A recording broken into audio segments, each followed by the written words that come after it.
Hey, what's up, guys? My name is Cameron Gallagher, and today I'm going to be doing a lighting breakdown and kind of a cool little like BTS of how we shot a dinner scene. Now this is something that I actually have not done before. I've never lit a dinner scene, this was a fairly big house, a fairly big room, so it was kind of an interesting challenge for me for the first time to light a dinner scene with multiple characters, and as I'm going to show you in a second, there was multiple angles of them talking, stuff like that. So for me, it was definitely something kind of new and kind of a cool challenge because it's just fun. So I can't give you guys too much background on the actual film itself, just because it isn't out yet, and it's kind of one of those things. I mean, you're going to see some little clips here, but it will give you no idea as to what is going on. So yeah. Anyway, what I want to talk about is kind of how we did this wide shot and then how we came into these individual shots here. Whoops. And sort of where those came from, if that makes any sense. So, the opening shot. So, I'm going to give you a little bit of a quick background, too, about the location. So, this location, you can't really tell. You can kind of tell in the vlog here, so it's a little bit easier to see. This is a very big room. I'm at the end of this table, and the back of that wall is probably, 25 feet away. Obviously, it looks different on a lens, but excuse me, in person, it's pretty far away. So, like, one of the biggest tricks was, and of course, it was raining, so we really couldn't put a moonlight outside. Now, granted, if this was the perfect world, we would have had a moonlight outside. You know what I mean? But again, it's just one of those things we just couldn't pull off. So unfortunately, we couldn't do that. That probably would have solved a lot of the issues we had. But again, it's just kind of one of those things where you just got to roll with what you got. So anyway, normally I would have put like some HMI or something really large outside and kind of had like a nice moonlight just peeking through to give a little bit of detail in these windows. But the key thing was how we're going to light this background to kind of look like, a fancier home would be. Now, when you think about, and actually this house did, but the lighting was really bad. Normally there's like track lights, these kind of like spotlights, which is sort of what we tried to emulate in this background. So we did put a lamp there just to give us a little bit of extra. We had one, actually there was a loft up here. We had one facing down hitting this side, and then we had one right here kind of hitting here. Again, sort of like what a like track lighting would do, which is generally what are in these type of homes that have this high ceiling loft. So again, we tried to emulate that track lighting, and what I used was actually the Mini 20s from Aperture. I just recently got those. Obviously, I can't show you right now, but anyway, the Mini 20 kit we used, and we actually used one right here as a hair light. So that's kind of what's going on in the background. We got that lamp, we got one track light, or I'm sorry, one Mini 20 hitting here, looking like a track light, and then one hitting here as if it's like a track light or something like that. This one I'm not as crazy about, but again, it was just one of those things where we couldn't get it up high enough because it's low ceiling here and then a loft here.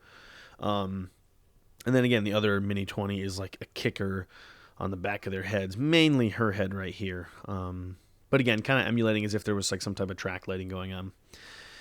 So yeah, so that's kind of the background lighting. But of course, I wanted this really soft, kind of like, your typical dinner scene type look. So I knew immediately that I wanted to do a soft source, but I wanted to do a single source so that we could light basically 360 and, quickly shoot this dinner scene, because there is obviously, as I've shown you, multiple angles. And then the last thing that we wanted to do was have to like do a bunch of relighting. So what I ended up using was I actually used my 120T as which is tungsten balanced, just because everything was tungsten, so I wanted it all to feel kind of warm and uniform here. Same with the 120 or the 20 Mini 20s. I did them all at 3200 Kelvin. So anyway, which I mean, it would have been nice if I could have went a little bit cooler on that light, so maybe those were warmer. I'm not really sure. Again, that could be a color grading thing I can work with a little bit later, just warm up the background a little bit. But anyway, so what I did was I put my 120T in a Aperture space light, which I recently talked about in my lighting guide breakdown. And in that video, actually, I'll link it below. It kind of goes over all the lighting equipment I have. So I'm actually going to pull up some behind the scenes stuff here that I have. Let me open it.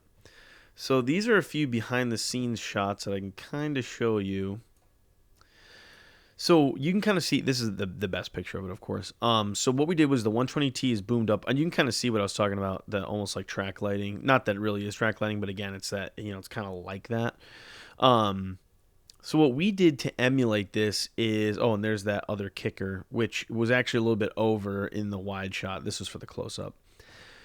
So what we did, and one of the biggest issues is, so we set up this big space light, which again was really nice because it fell off quite easily in the backdrop, and it was really nice just on them right here. But one of the biggest problems, you can see it, is in this window back here, we had, of course, a massive reflection. And you can see in this shot, we don't have it. There's a little peek of it right there, but it kind of looks like it could be like an outside light, which actually works because that's kind of later in the scene. So what we had to do was two things. First, in this wide shot, and you can see it in the actual, like, because we were shooting for widescreen, so we're cropping in slightly. You can see that right here. That's where we actually had two flags set up. We had a giant reflector that had a black side, and we were using that to cut any of that light from that window. And then we also had, you can kind of see the C-stand poking out there. And then I just got to open back up that preview window. And then you can also see that we had a actual flag here too. So what we were doing in this wide shot is we had the big black reflector, cutting it mainly out of that window, and then we were using the flag, I believe, next to it to cut it from this back wall because it was kind of spilling over here. And we didn't want it. We wanted to have it look like there was track lighting, not like this just massive spill. So yeah, so that was pretty much how we did this wide shot right here first, and then to kind of, so anyway, that was kind of the wide shot, basically just the space light, those three, backlights, I guess, really, and then the flag cutting it off. And then when we started to do the close-ups, so I'll get rid of that wide shot, you can kind of see here, it was same idea, we're using the same space light, again, because it's just easy, it's 360 lighting, and then what we were doing is mainly just shaping the light. So what I would do is I would take the Mini 20 and put it over here as the kicker, so it was actually behind them, like over in this area. And I'll jump to that shot. But so it's over like here in this behind-the-scenes shot, kicking the side, and then we're using the flag to cut it off that back wall, because you can see, originally when we were shooting, we didn't actually have the flag up at first, and it was basically like a 1-to-1 contrast ratio from them here to the backdrop. And if you don't know what that is, a contrast ratio is your light values and sort of the way they contrast each other. And usually you do this by using a light meter, which we did have. Actually, I think it popped up in those BTS photos. So what we did was we metered their face, and I wanted to be at f1.4. So I exposed to f1.4, which I think I dimmed it to like 70%, my 120T. Problem was, of course, this wall is very close. This background was like I think it was like 0.95. So I mean, it's like it's pretty close to being almost a 1-to-1 type deal, a little less. But so anyway, this back was way too bright. And although we used the flag, of course, in that behind the scenes, I'll have to pull up. I'm gonna have to keep doing this, but you can see that we use the flag here to block off most of it, but we didn't have a big enough flag, so I wish it was a little bit larger, because we probably could have cut a little bit more off of here. But again, we're working kind of quick, and I don't think that's a huge deal. And then, so anyway, that was their two shot right there. And then on the other side, we had our other character speaking. So same idea, the 120T is lighting her. Of course, it's talking about a funny face. The 120T is lighting her. And this is basically, actually, this was her shot. And then you can see that Mini 20 right there kicking just the hair light as if it's, again, coming from some type of track lighting. I kind of wish we could have blocked this little back portion right here, but I don't think it's that much. But again, we just flagged the fridge off because the fridge was like, super reflective. So we just flagged it off. And again, you got this nice kind of just, again, kind of contrasty dinner scene lighting. And to go into some kind of non-related lighting stuff, because I mean that's pretty much the breakdown of the lighting for this. It was really simple. It was really just, the hardest part was, how are we going to put the Mini 20s and how are we going to cut light and shape light. And I think that's one thing that is very important about lighting is, don't think of lighting as like you need to light a bunch of stuff. It's how can you shape light a bunch of different ways. Less light. So I like to take a minimalist approach to lighting usually. generally speaking, I mean, obviously like this, we're lighting a large scene, but it's like in reality, 1 to 2 lights are what are supposed to be lighting your characters. The rest is little highlighting the background, and the rest is modifying that light. How are you cutting the light away from the back walls, like we were doing, or like the refrigerator in this case? How are you stopping reflections? How are you, shaping light where it's soft but it's fall off? Maybe you have a grid on your softbox, something like that. So to me, lighting modifiers is huge. And again, you can see here one of the biggest things is C stands. Like if you could buy, like I have 4 C stands right now, and I feel like I'm running out. I would say like if you could have an arsenal of like 6 or 8 C stands, I mean they're heavy, which sucks. But if you can have like 6 or 8 C stands, like it's awesome. And I would definitely invest in a lot of lighting modifiers, but also a lot of these like flag modifying kits. Like I think Matthews and Digital Juice makes flag kits. Because I tell you what, these are huge. They make a real, real big difference.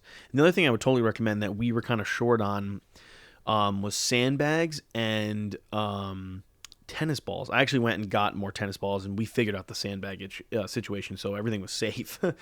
But definitely when you're on a shoot like this, you can't have enough sandbags to weigh down all these C-stands, all these lights, and you can't have enough tennis balls. I wish I had a picture of it, but I cut the tennis balls like kind of like a mouth, so they look like a little face, and you put them on the bottom of the C-stands because this was an Airbnb. We rented this house for the shoot. And I mean, we told them we were obviously going to be shooting there, and they okayed everything. But it's still one of those things where you can tell this is a really nice hardwood floor. This is a nice house. The last thing I want to do is destroy their house.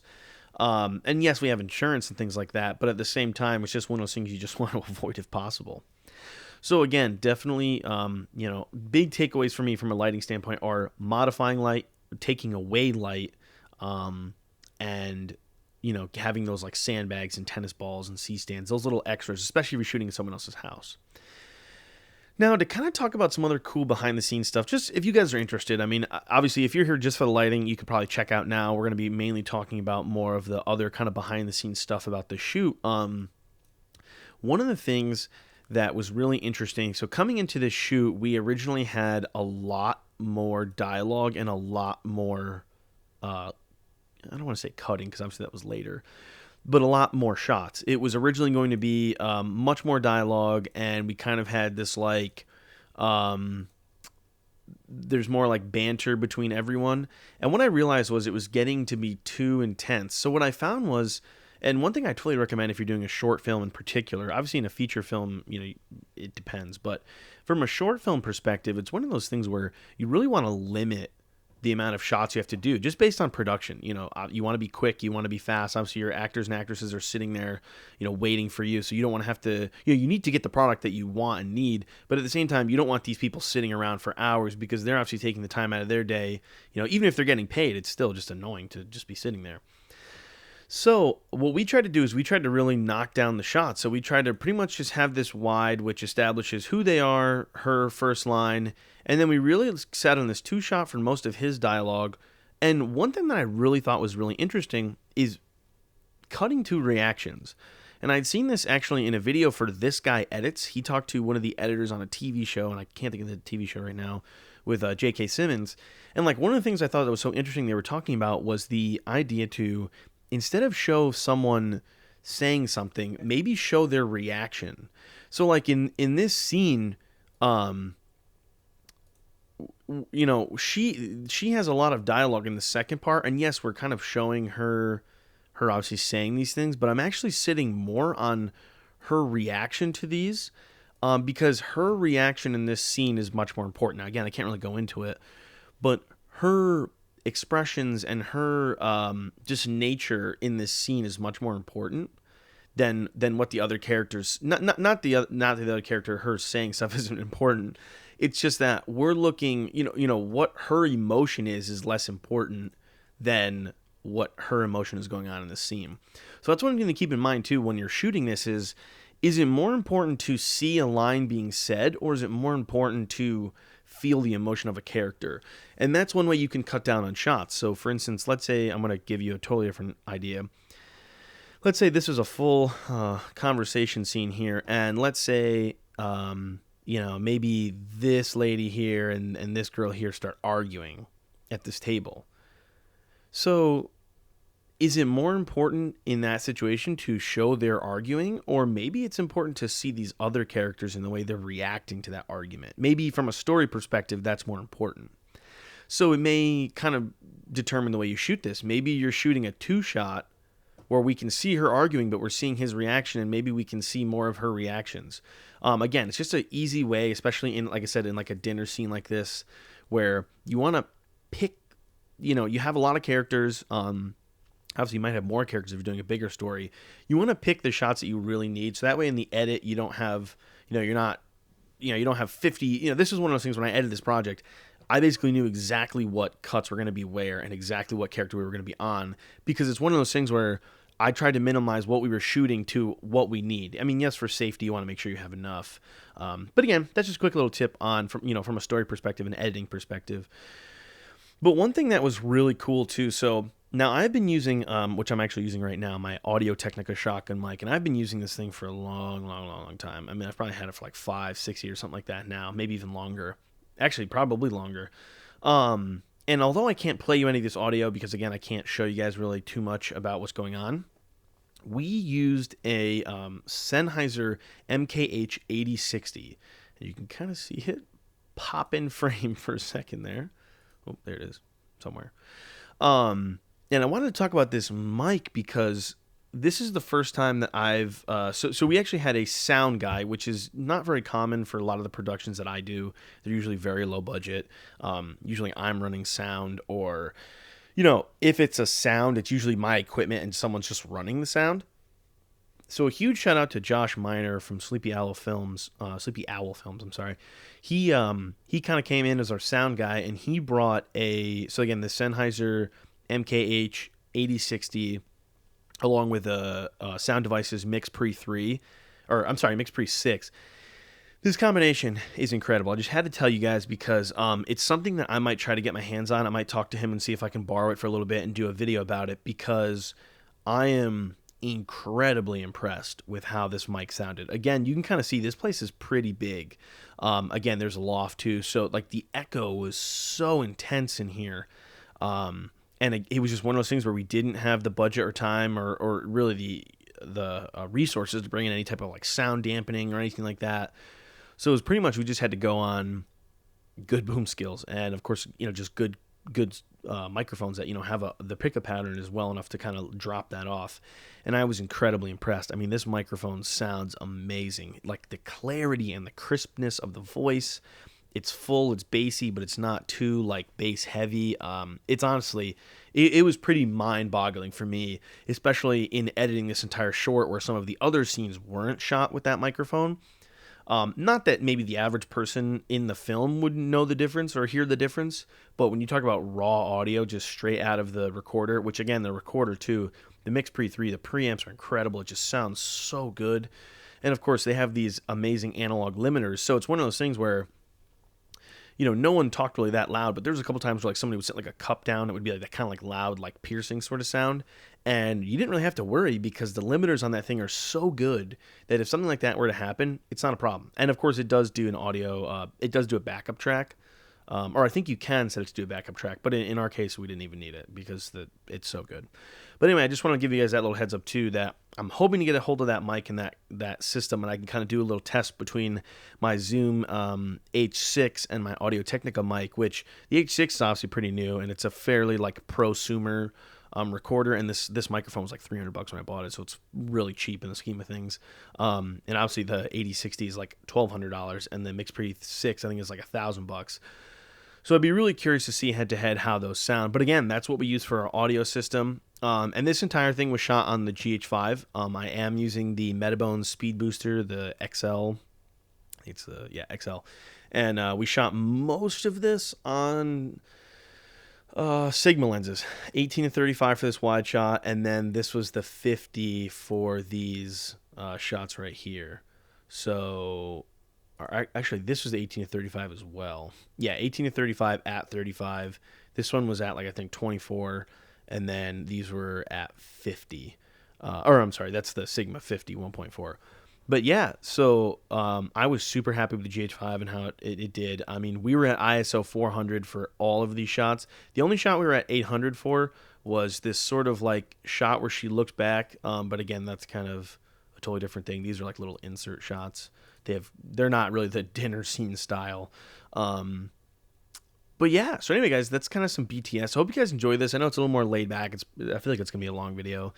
But I hope you guys did enjoy this because I think it's kind of cool. I might do some more of these lighting breakdowns. We are in this large production of this short. You can kind of see the timeline is fairly big right now, and there's a bunch of scenes to come.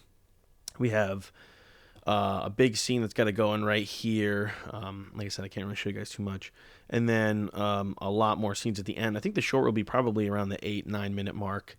And I got to figure out how much I can actually show you guys. But once I figure out if I can show you guys a decent amount of this, even out of context, at least it'll be some cool tutorial stuff because there's some really interesting lighting and there's some really cool kind of stuff,